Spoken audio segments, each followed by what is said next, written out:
Science Headliners. Please welcome our host from Linda Hall Library, Vice President for Public Programs, Eric Ward.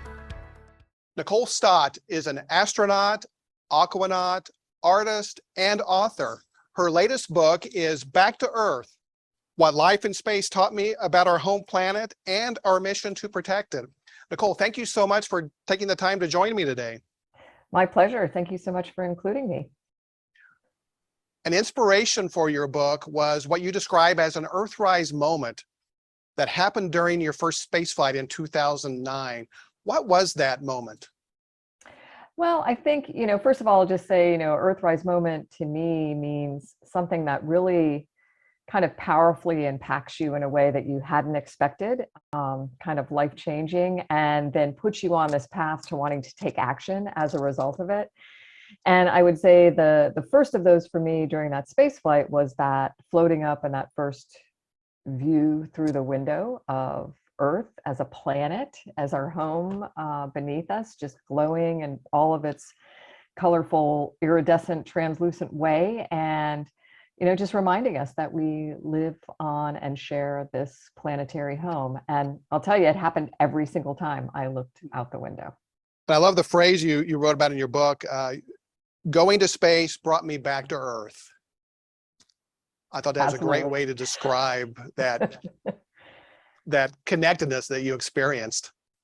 Yeah, absolutely. And thanks for pointing that out, because I think to me, like in my heart, that's what I really feel. And I think most people who travel to space feel that same way. They might not express it the same way, but I think it's there. And I think it is probably the singular most important thing that comes from it. And in so many ways, not just kind of this feeling and emotional and attachment way, but also in reminding us that the reason we go to space is ultimately about bringing back everything we're doing to improve life on Earth. So yeah, back to Earth. It's a good way to think about it.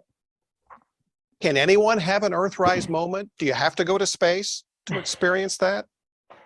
No, you don't. And I do try in the book to really, really reinforce that, to encourage people to consider just every day the awe and wonder that's surrounding you right here on Earth.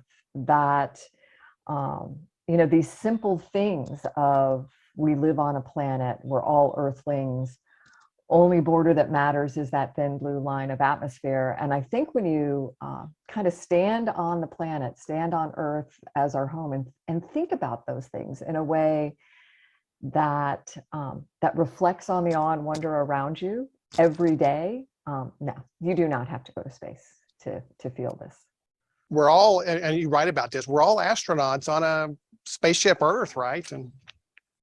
Right. And, one of the things that I really try to use as kind of a foundation for the overall stories in the book, the presentation of these different ways of living that are used as the chapter titles in the book, is that, we go to space and we build these mechanical life support systems, right?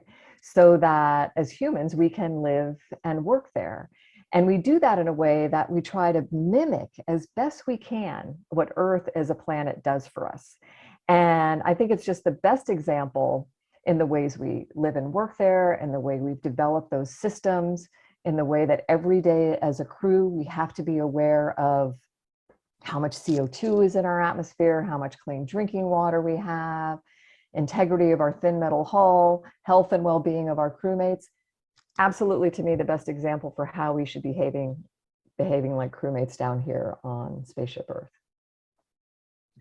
You weave together very nicely in your book stories about your life and NASA career with descriptions of some pretty serious environmental issues facing Earth. But it's not all doom and gloom. You talk with scientists and researchers who are doing great work to mitigate some of these problems. Is that why meeting these people and seeing their research, is that why you're optimistic about Earth's future? Yeah, absolutely. I guess I should say, are you optimistic about Earth's future? I am. I hope that everyone is. And I think that that's what allows us to continue pushing, right? And all of these stories that you say, like, that I try to weave together in the book, the interviews with really incredible Earthlings, people behaving like crewmates already here on Spaceship Earth, and there are so many of them, and the work that we're doing on the space station that I think isn't really present in everybody's daily lives, and the understanding of how that is all about improving life on Earth. I think it's absolutely meant to be optimistic. It's meant to be hopeful. It's meant to not ignore the really challenging situations that we're in, the kinds of things that are going on that we are doing that impact our planetary life support system.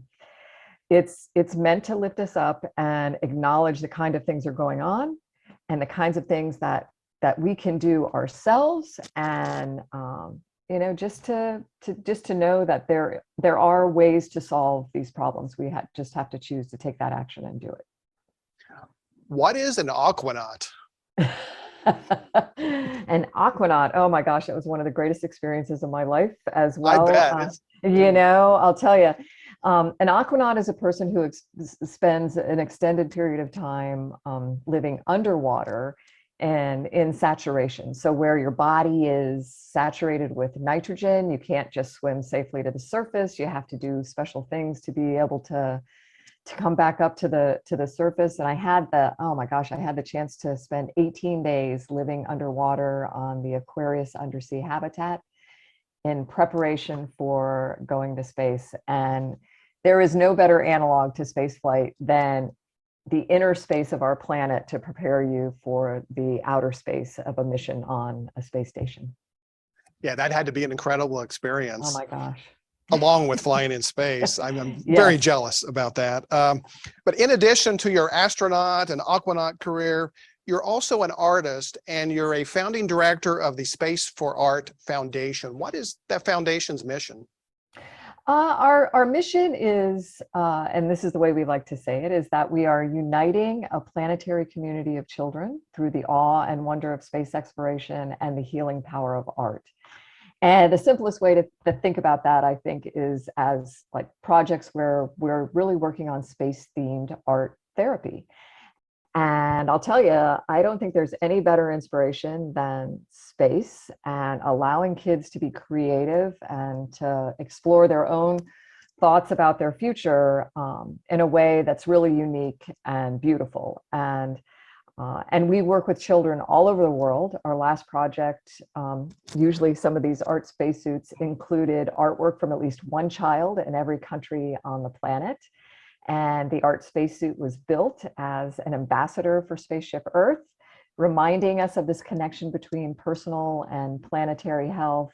And all of these projects are done with kids around the world that are in places like pediatric cancer centers or refugee centers, orphanages, very rural schools, and in places that you hope is the worst thing they ever have to experience in their lives. And somehow through this work, which is why I know it's my next mission in life, is they are sitting up straighter. They're thinking about their futures, and they're exploring in their own minds what's possible for them. It's great.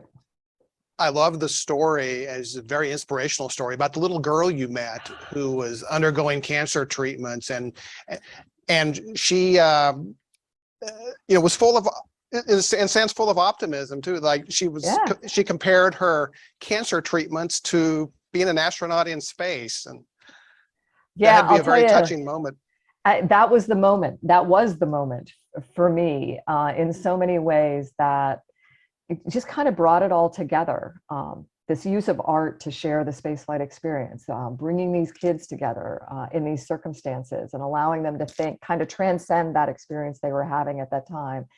And this little girl, oh my gosh, that's when I knew it. It's like, I went to space so I could come back to Earth and work with these kids. And that comparison of what she's was going through in the hospital to what I dreamed of as an astronaut, it was so shocking to me. But then as she explained, she's like, yeah, Miss Nicole, you don't get to see your family and friends the same way. You can't just go outside anytime you want. You're eating all different kinds of food. Your body's changing. they're doing all kinds of tests on you. And she's like, I think there's radiation. I mean, talk about the goosebumps. She was just, I mean, and talk about beyond your year's wisdom, all out of this little 7-year-old, it was pretty profound. It sticks with me every day. And I'm so thankful you asked about her. What advice do you have for young students like that little girl who may be interested in a STEAM career and perhaps being an astronaut? Well, I mean, I think the biggest thing is, and it's like with anything, is to really just consider what you're curious about, what you're passionate about, and follow that, those interests. It's incredible the kind of opportunities that open up in meeting people or having new experiences when you really are acknowledging that self-awareness, and don't let anybody tell you you can't do anything. I am perfect example of someone who doubted themselves along the way, and then thankful to have mentors that encourage me. Rely on those people. And I think to just really just follow that passion, follow that curiosity. And like you said, be persistent. It took you a couple of tries to be selected as an astronaut, correct? Yeah, and I think that's a really great message, is that you don't always get it the first time. And for me, not being selected the first time they were so right. They were so right. And the opportunities that opened up and the experiences that I had in those 2 years between that first try and that second try really put me in a position to be a much better selection as well. And so we've got to look at these things along the way that may not turn out the way we want as opportunities too. All right. And now we'll end the interview with my 3 for the road. 3 questions, 3 quick questions. Just give me the first thing that comes to mind. Question number 1, what was one of your favorite wake-up songs? Maybe something you selected, or a song that if you hear it today reminds you of your spaceflight experiences? Oh my gosh, it's the song that my son picked, and Toby Mac, and for the life of me, it was like I Was Made to Love You. It's a beautiful song. All right. Question number 2, aside from flying in space, what's your biggest flex related to your astronaut career? This is a multiple choice question, so pick one. Okay.